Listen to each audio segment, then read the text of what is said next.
is brought to you by Kuku FM. Download the app now. नमस्कार, आप सबका स्वागत है लालन टॉप में। किताब वाला तो आप सब जानते ही है, बहुत पसंद भी करते हैं। इस बार मैं बात कर रही हूँ शैलजा चंद्रा से, जिन्होंने ये किताब लिखी है।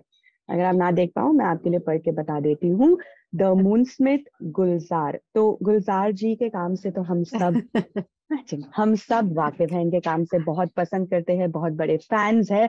पर आज मैं इनसे बात करूंगी क्योंकि इन्होंने बहुत क्लोजली गुलजार जी के साथ काम किया है, और इनकी जो बुक है उसमें उन्होंने उनके काम को एनालाइज किया है। किस बेसिस पर? हर चैप्टर में एक एक थीम को लेकर ब्रेक डाउन किया है, जैसे प्यार हो गया, अपनों को खोने का जो गम होता है वो, या जिंदगी जिंदगी इतनी बड़ी पहेली है वो, या अपनी जो समाज है। ऐसे बहुत सारे अलग अलग पहलू हैं जिसको एनालाइज किया गया इस किताब में।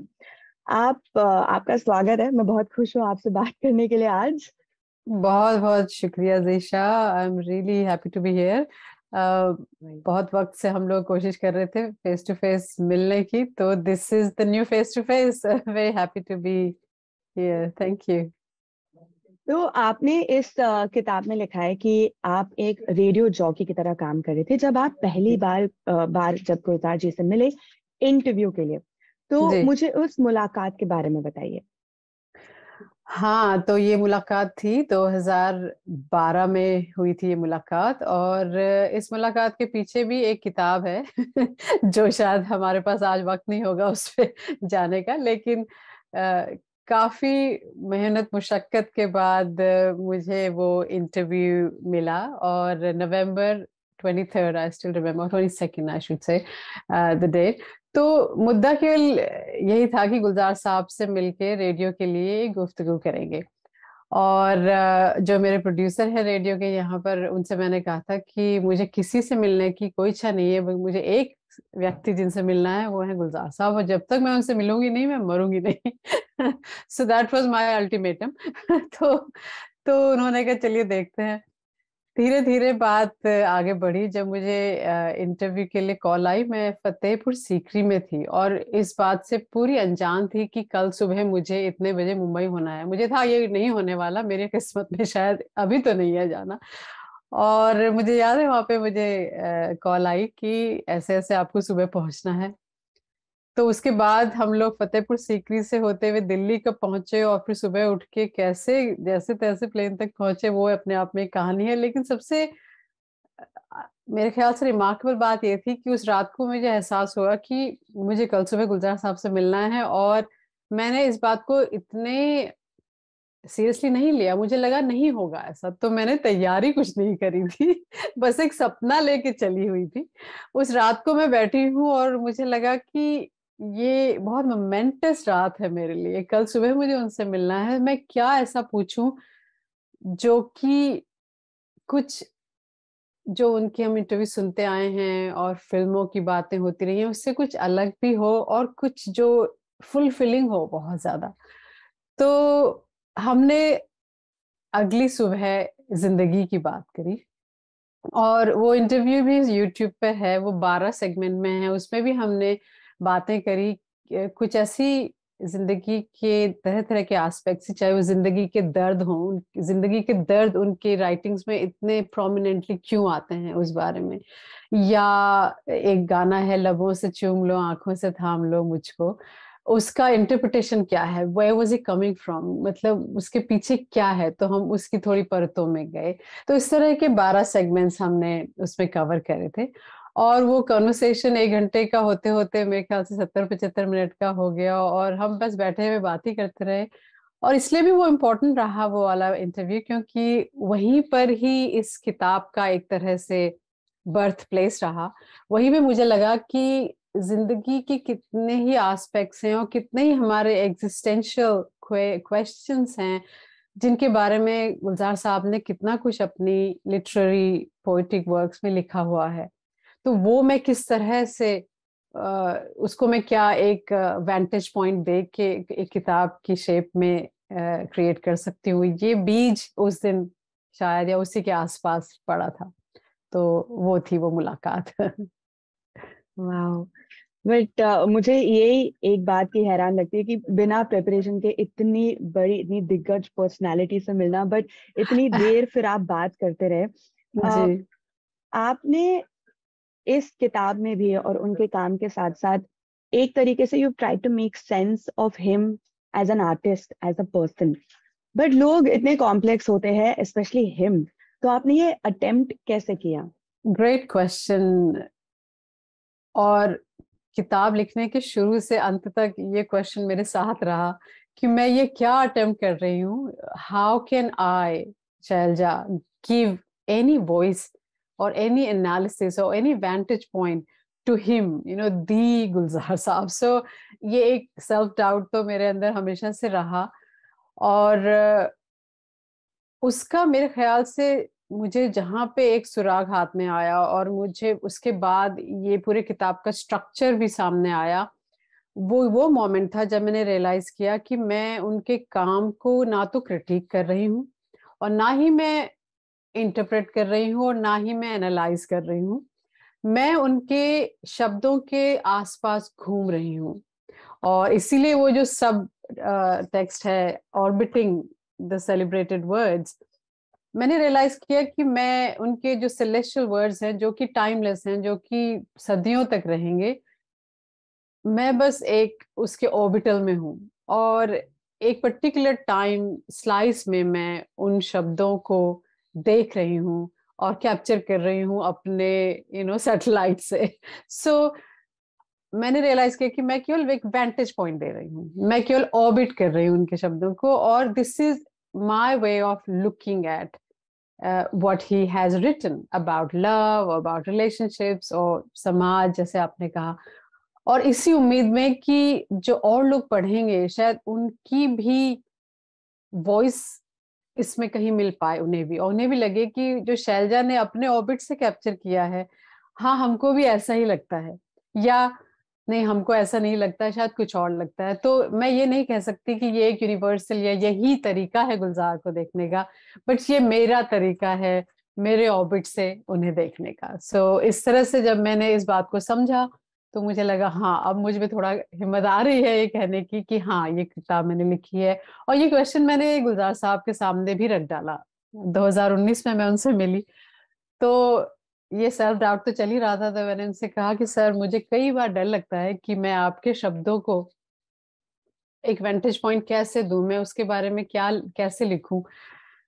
तो उन्होंने बहुत खूबसूरती से उसका उत्तर दिया। और इस किताब में एंड में एक कॉन्वर्सेशन है जो एक्सक्लूसिव कॉन्वर्सेशन है, उसमें भी मैंने वो आंसर इंक्लूड किया है, जिसमें कि उन्होंने कहा कि अगर मेरे शब्दों में एक वो टाइमलेस रिफ्लेक्शन है, जैसे गालिब या शेक्सपियर के शब्द हैं जो सदियों तक लोग उसको पढ़ते रहेंगे और उसमें से कई कई और क्रिएटिव पीसेस निकलते रहेंगे और अपने तरीके से लोग उनको देखते रहेंगे।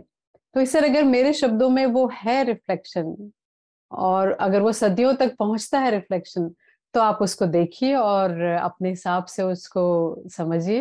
जैसे सूरज को भी अगर हर शाम को अगर सनसेट होता है तो सब लोग उसको अपनी तरह से देखते हैं, तो आप अपनी तरह से देख रही हैं। तो that gave me a lot of courage too. इस पे मैं वापस आऊंगी थोड़ी देर में, क्योंकि इस जरूर। और पूछना है आपको। बट जैसे जिंदगी होती है, इतनी इंट्रिकेसीज होती है उसकी। समटाइम्स हम इतने होपलेस फील करते हैं कि क्या ही हो रहा है हमारे साथ। अदर टाइम्स हम इसको समझने की कोशिश करते हैं कि हो ही क्या रहा है हमारे साथ। तो life and it's intricacies and hopelessness, इसमें कुछ बेहतर हुआ, कुछ आप आगे बढ़े? Did he help with all of that? हाँ, मेरे ख्याल से सबसे बड़ी बात तो ये है कि आपने मेरे ख्याल से अपने आपके प्रश्न में ही उत्तर छुपा हुआ था कि इंट्रिकेसीज और कॉम्प्लेक्सिटीज की जो आपने बात कही, एक बार मेरे ख्याल से उसको एक नॉलेज हम करने लगे कि life is complex and life is intricate, तो मेरे ख्याल से वही आधा तो आसान हो जाती है बात। और गुलजार साहब की जो राइटिंग्स हैं और उसको उसके साथ जो मैंने समय गुजारा पूरा किताब लिखने के दौरान, मुझे ऐसा लगा कि उससे वो सब इंट्रिकेसीज सिंप्लीफाई नहीं हुई, लेकिन उन इंट्रिकेसीज या कॉम्प्लेक्सिटीज के लिए अप्रिसिएशन या मेरा एनरिचमेंट एक तरह से बढ़ गया और आप जिंदगी को एक बहुत नुआंस तरीके से देखना शुरू कर सकते हैं। एक बार आप उनके शब्दों की जर्नी से गुजरे, शब्दों से गुजरे, तो आपका appreciation for these intricacies and complexities multifold बढ़ जाता है। तो मुझे ऐसा लगा कि जीने के लिए सोचा ही नहीं, दर्द संभालने होंगे। अब दर्द को डिसअपियर तो नहीं कर सकते, लेकिन उसी दर्द को देखने का तरीका और जाविया बदल जाता है। तो मेरे ख्याल से इस तरह से कई कई एस्पेक्ट्स हैं उनकी राइटिंग में कि आपकी जो पोएंसी है और जो जो जो आपने पहले कहा कि जिंदगी के दर्द हैं या कुछ और शब्द आपने यूज किया, उसकी तरफ आपका अप्रिसिएशन और कनेक्शन डीपन हो जाता है। वो कनेक्शन बहुत बिटर स्वीट है और उसको मेरे ख्याल से हम इग्नोर करके या डिनाई करके एक बेटर जिंदगी की तलाश में नहीं जा सकते। और आपका जो प्रोसेस रहा काफी सालों तक चला, 2016 से 2020 तक, if I am not wrong. तो इतने हाँ, थोड़ा सा और पहले 2014 से एक्चुअली मैंने शुरू किया सब सोचना, और 2019 तक मेरा खत्म हो चुका था, लेकिन सब कुछ होते होते हाँ तो फुल टाइम मैंने 2 साल काम किया, 2014 से 2016। उसके बाद I was working on it with my other elements of work and all that. So तो मुझे ये बताइए कि ये पूरा प्रोसेस कैसा रहा, क्योंकि आपने जो काम किया वापस उनको दिखाया, उनके साथ जी चेक किया, फिर वापस जी आकर रीवर्क किया, तो जी। उनके साथ काम करना और ये सारा प्रोसेस कैसा रहा? हाँ, शुरू में तो जब मैं काम कर रही थी इस पे, मैं अपने साथ ही काम कर रही थी, और थोड़ा बहुत गुलजार साहब को एहसास था, मैं उनसे मिलके भी आई थी, लेकिन ऐसा नहीं था कि he knew exactly what I was doing. वो फुल्ली उस समय ऑन बोर्ड नहीं थे, और he was just aware that there is a person in Sydney who is writing a book about me, लेकिन कंटेंट और वो सब नहीं पता था उनको। 2016 में मैं उनसे मिली थी, और उस समय मैंने उनसे थोड़ी और डिटेल में बात करी कि मेरा ये है, और एक सैम्पल चैप्टर भी उनको दिया था मैंने।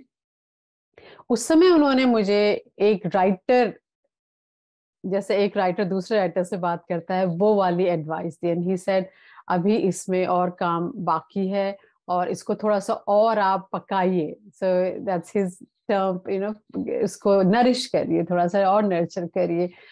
तो मुझे लगता है कि वो एक बहुत मोमेंटस मीटिंग थी, जिसके बाद मैं वापस आई, और मुझे इतना ज्यादा इस बात का एहसास था उस मीटिंग के बाद कि मुझे अगर किसी से भी किसी राइटर से कोई भी एडवाइस मिलनी थी, तो वो इससे खूबसूरत और हो नहीं सकता था कि गुलजार साहब ही मुझे वो एडवाइस दे रहे हैं।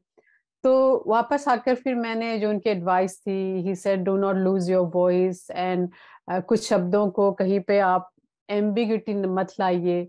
कई बार सिंपलर तरीके से कहना ज्यादा मुश्किल होता है, लेकिन ज्यादा इम्पोर्टेंट हो। So there number of things. Also he said कि थोड़ा सा काम आप कहीं ऑनलाइन जर्नल में पब्लिश करिए, लोगों से इनपुट लीजिए। तो उस सब फिर पाथ में मैं 2 साल वो सब किया। मैंने एक दो अपने आर्टिकल किताब में से ही लेके जर्नल्स में पब्लिश किए, और फिर मुझे याद है कि उनमें से एक आर्टिकल जब पब्लिश हुआ था, तो उसका लिंक मैंने गुलजार साहब को भेजा और उनको बोला कि ये ऐसे पब्लिश हुआ है, और आप पढ़िए तो अच्छा लगेगा।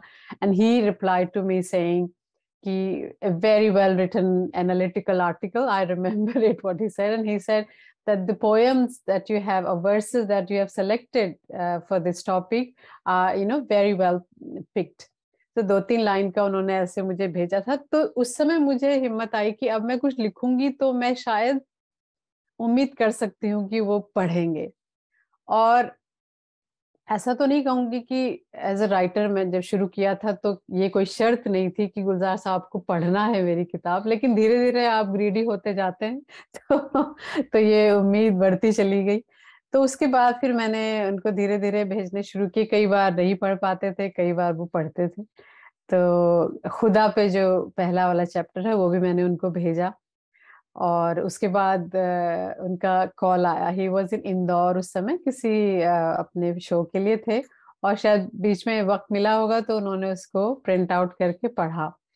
And then he called me saying कि it was a very good article, and not just कि good article है, that's it.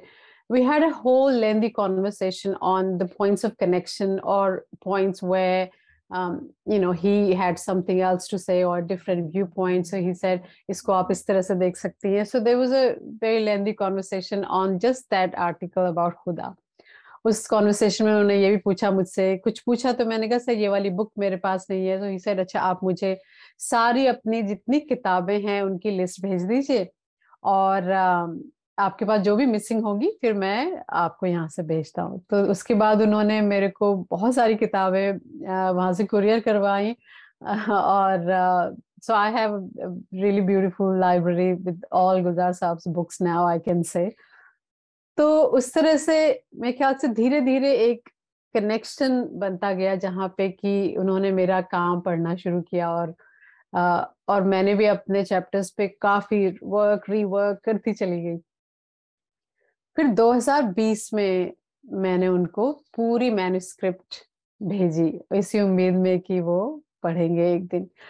कोविड का टाइम आ चुका था, तो उन्होंने मुझे मैसेज कहा कि मेरे पास यहाँ पे कोविड की वजह से स्टाफ लिमिटेड है, तो आप मुझे ना पूरा प्रिंट करके भेजिए, प्रिंटिंग यहाँ पे नहीं हो पाएगी. तो फिर यहाँ से मैंने प्रिंट किया. ना आई रिमेम्बर उस समय कोविड की वजह से कई पोस्ट तो यहाँ से जा ही नहीं रही थी ऑस्ट्रेलिया से, और कुछ ही लोग यहाँ से कुरियर वगैरह कर रहे थे. तो वो सब करते कराते पहुंचा, और 2020 में फिर उनका दिसंबर में मुझे 16 दिसंबर आई रिमेम्बर कॉल आया कि मैंने आपकी अभी खत्म करी है पढ़ के, और I really loved it. And he said Shailaja I can say this is the best work on my works so far. And that's what he said. It's gone in the book as well, जो उनका statement है वहाँ पर. So that day was quite momentous, and I think I didn't expect anything like that. I didn't anticipate it to unfold this way. तो बहुत ही खूबसूरत मेरी जिंदगी का वो लम्हा था. जैसे इतना सारा जो आपने एफर्ट और वक्त जो डाला था, all of it then suddenly seemed worthwhile. जैसे आपने कहा कि आपको नहीं लगा था कि आप उनसे मिलेंगी. आप फतेहपुर सिकरी में थी और आपके लिए ख्वाब ही था, और है असल में सबके लिए ख्वाब ही है कि वो कभी उनसे मिले, उनसे बात कर पाए. पर आपने उनसे इतनी बात की और आप इतने बार मिल भी चुके, तो आप हम सब दर्शकों को हमें बताइए कि how is he in person, वो एक्चुअली है कैसे? मेरे लिए तो खुदा है वो. तो जब भी मिलती हूँ मुझे लगता है कि इट्स अ डिवाइन एक्सपीरियंस. ऐसा लगता है कि ये हो रहा है या नहीं हो रहा है, मैं डिसाइड नहीं कर पाती कि ये सच में हो रहा है या नहीं. लेकिन how is he as a person? I mean, it's very hard to summarize it in in some words, क्योंकि मैंने उनके ऊपर किताब लिख डाली है.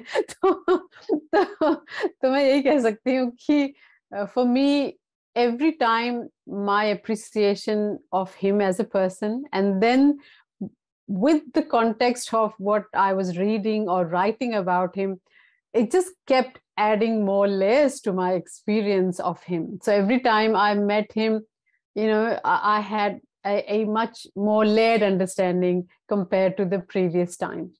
लेकिन मैंने देखा है कि पहली बात वो, जैसे हम सभी कहते हैं कि to meet someone you idealize in person, they always humble. So he is definitely humble.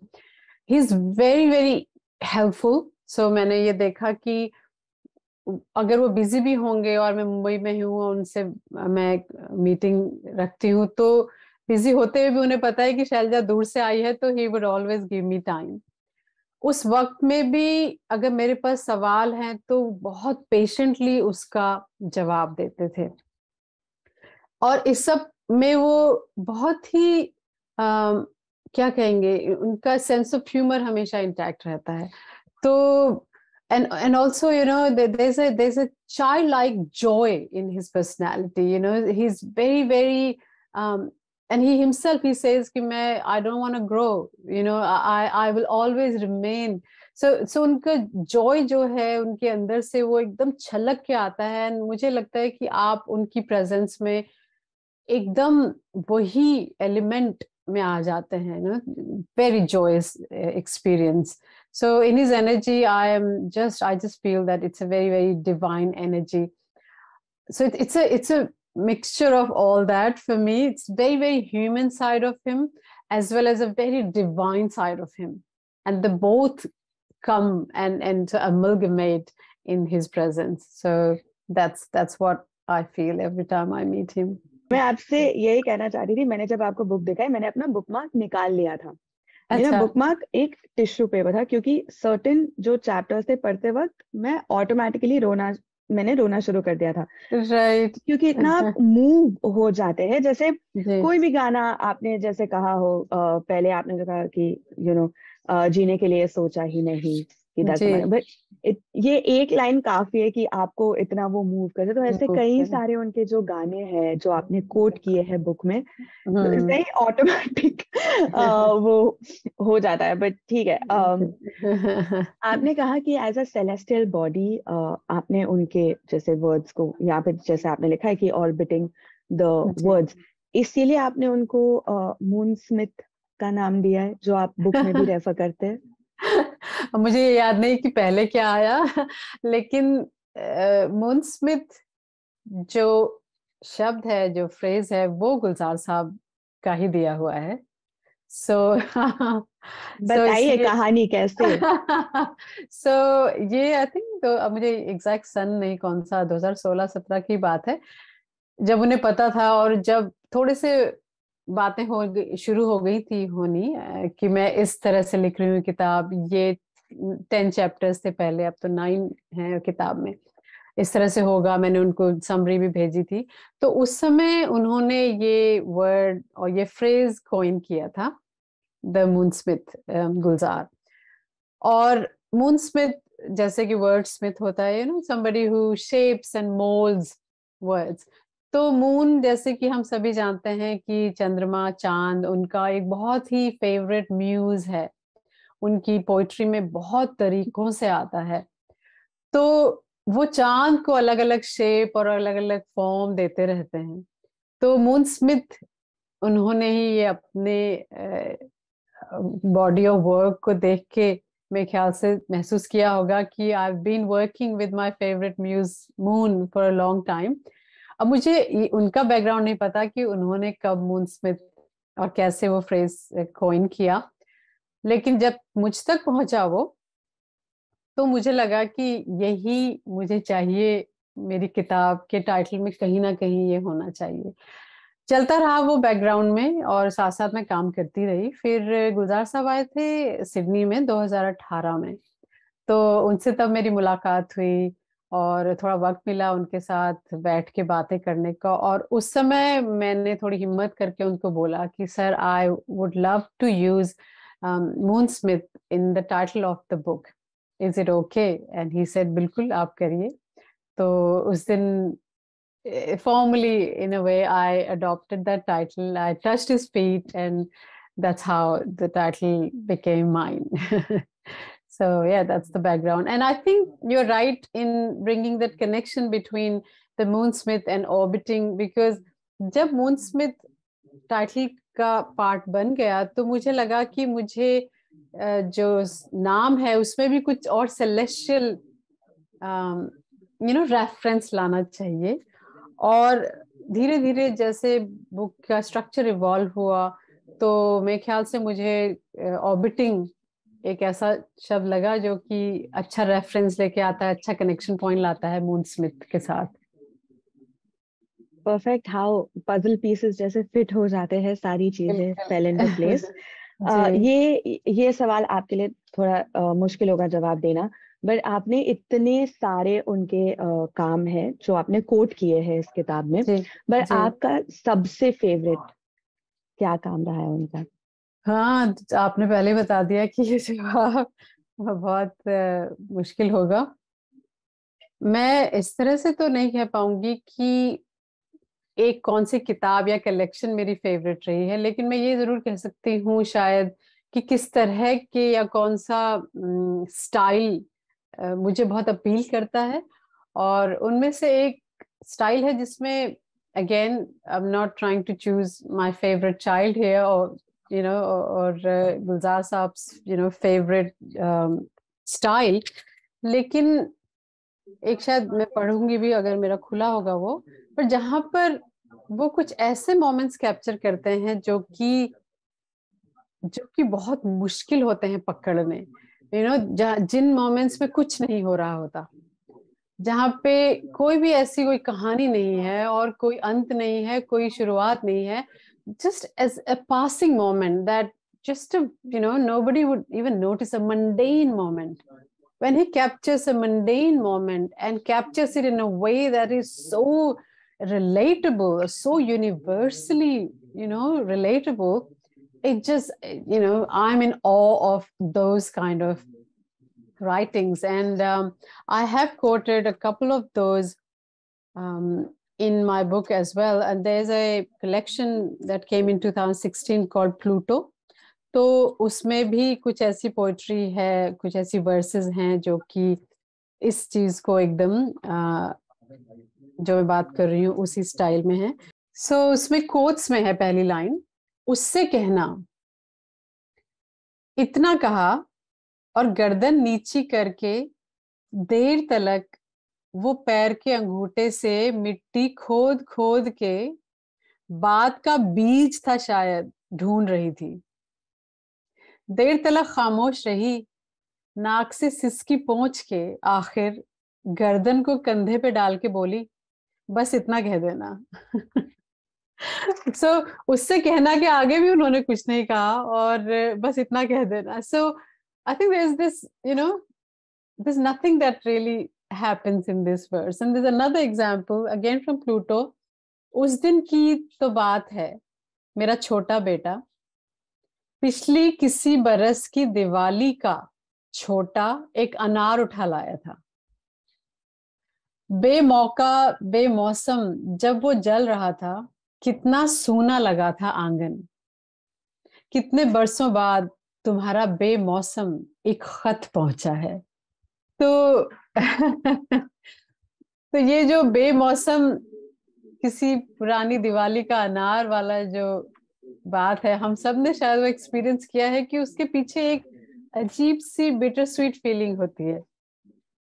किसी भी फेस्टिवल का कुछ लेफ्ट ओवर जो होती है बात, तो उसका मुझे लगा कि wow, I probably have experienced this but never been able to say it, and when he says it, I was like, wow, what a universal emotion of such a mundane moment. So yeah, so that really appeals me. वो universal शब्द मेरे दिमाग में था. मैं वही सोच रही थी कि हमें लगता है एज ह्यूमंस हम कितने कॉम्प्लेक्स है, हमारी ये सारी प्रॉब्लम्स कितनी बड़ी है, but as the human experience हम सब इतने सिमिलर भी है. तो जब वो कुछ कहते हैं, हम सब ऐसे नॉट करते कि हाँ हमारे साथ भी ऐसे हमारे हुआ. साथ. हाँ, और वो जो मामूली पासिंग एक फ्लीटिंग मोमेंट होता है, उसको शब्द में ऐसे निकालना, then you give it a permanence also, then it's not just fleeting or floating anymore. Beautifully said, yeah, I agree. ये आपके लिए बहुत मुश्किल रहा होगा कि कौन सी पीसेज या कौन सा उनका काम फीचर करे, आपने कैसे डिसाइड किया? हाँ, ये मेरे ख्याल से मुश्किल भी था और मुझे लगता है कि the flip side of it is कि वो आसान भी था, क्योंकि इन अ वे एक कहानी सी बनती चली जा रही थी जब मैं उस चैप्टर को लिख रही थी. और कई बार ऐसा हुआ कि मैं जाके मुझे लगा कि हाँ, इनकी वॉइस के बारे में मैं इस तरह से लिख रही हूँ, तो यहाँ पे मेरे ख्याल से ये वाला वर्स बेटर फिट होगा. लेकिन अगर मैं देखूं तो मैंने ऑलमोस्ट कोशिश की है कि अगर मैं रिलेशनशिप्स के बारे में लिख रही हूँ तो almost 70% of what he has written in about relationships I would somehow want to refer to it in one way or the other. That's why it's quite a thorough analysis on each topic. So that's been my goal. But I'm sure there are things that I have, not been able to incorporate. But it was definitely quite a task. But having said that, also quite a beautiful time of my life, and I was surrounded by all his books and just reading and writing. So beautiful as well. I can imagine. मैं आपसे वही पूछना चाह रही थी कि अगर कोई और पढ़ना चाहे और समझना चाहे उनके बारे में, उनके काम के बारे में, आप कौन सी किताब रेकमेंड करेंगी अपने किताब के अलावा? So it's a good question. मुझे लगता है कि जो और किताबें उनके बारे में लिखी गई हैं उनमें ना एक कॉन्वर्सेशनल एलिमेंट है, तो they based mostly on one on one conversation. तो सबसे ज्यादा मैंने उसी तरह की पढ़ी है और वो भी बहुत इंटरेस्टिंग है क्योंकि उसमें एक क्वेश्चन है फिर गुलजार साहब का आंसर है। तो वो मेरे ख्याल से अगर मैं देखूं तो एक उनकी है in the company of a poet, I think that's what it's called, by Nasreen Munni Kabir. और रिसेंटली एक और आई थी बॉस्कियाना करके, वो यशवंत व्यास जी के साथ किताब है उनकी।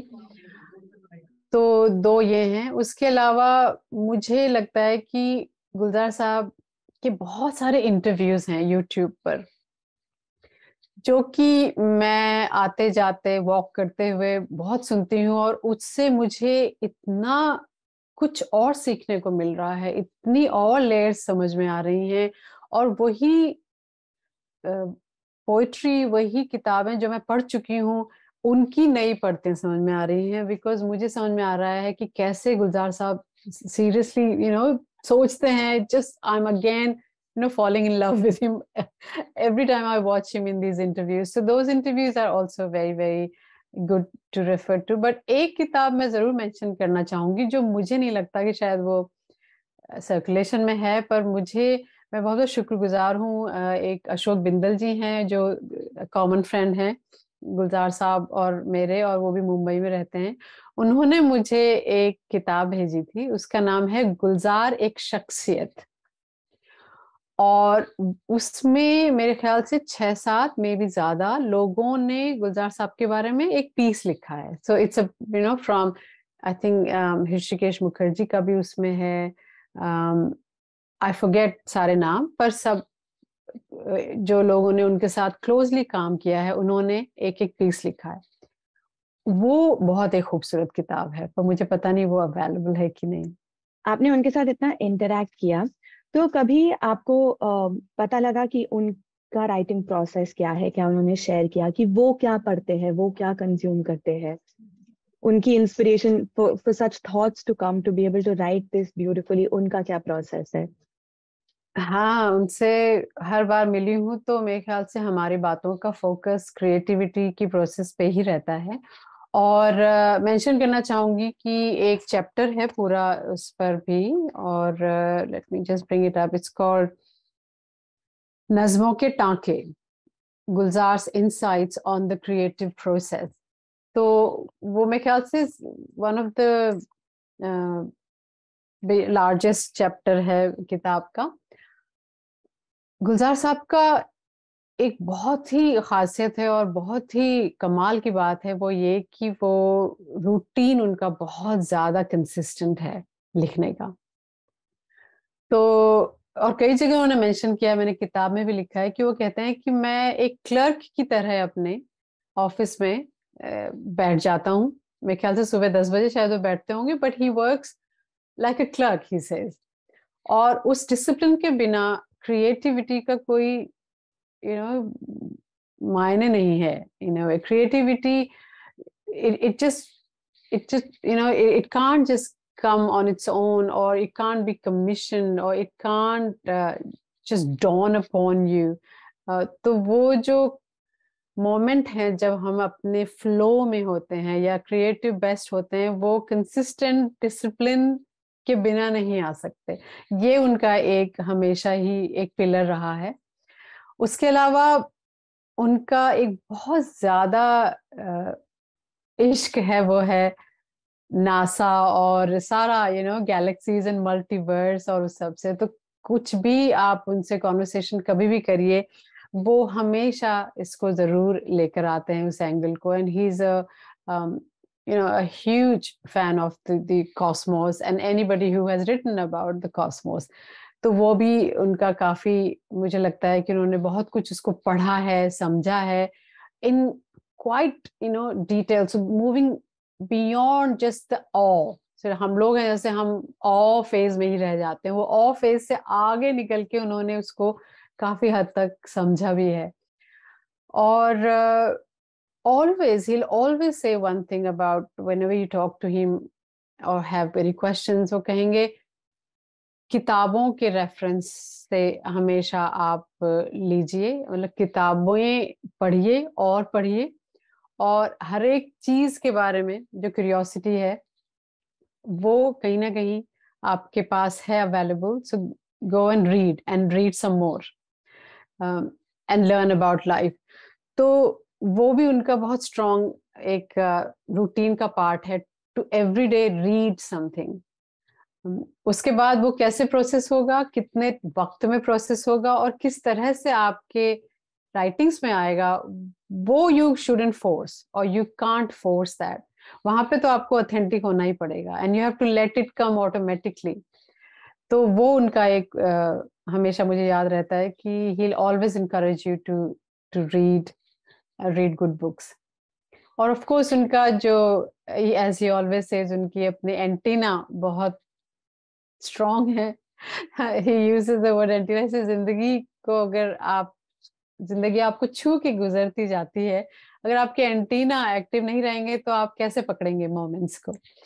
तो जहां भी वो जाते हैं, जब वो यहाँ भी आए थे सिडनी, मेलबर्न गए थे बाय एयर, तो वापसी में उन्होंने कहा मैं बाय एयर नहीं जाऊंगा, मैं ऑन रोड बाय रोड जाऊंगा, because I want to see and observe the countryside and how people live here, what are the flora and fauna. So he actually traveled for 8+ hours on road so that he can enrich his experience, and one day we'll see it in his poetry. It will come out. I'm just waiting when I'll see something, I'm like, oh yes sir ने जरूर होना हो Australia के दौरे पर ये experience किया है जो अब आ रहा है उनकी कविताओं में. think वही ना कि you have to be so open and allow yourself to experience सब कुछ. Absolutely.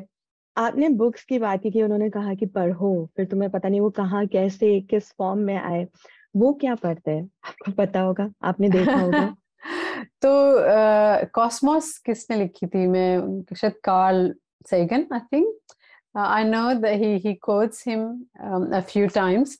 तो वो तो उन्होंने पढ़ा ही है. उसके अलावा वो काफी जो इंडिया के और पोएट्स हैं, राइटर्स हैं, उनको भी उन्होंने बहुत डीपली पढ़ा है, और मेरे ख्याल से वो बहुत ही इंस्पायरिंग है, क्योंकि हम लोग कई बार बहुत लिमिटेड हो जाते हैं इन पिकिंग द राइटर्स. हमें लगता है कि बस यही सीमित है हमारी लाइब्रेरी भी, या हम शायद इन्हीं को पढ़ें तो ठीक रहेगा. somehow we are missing a whole wealth of other writers.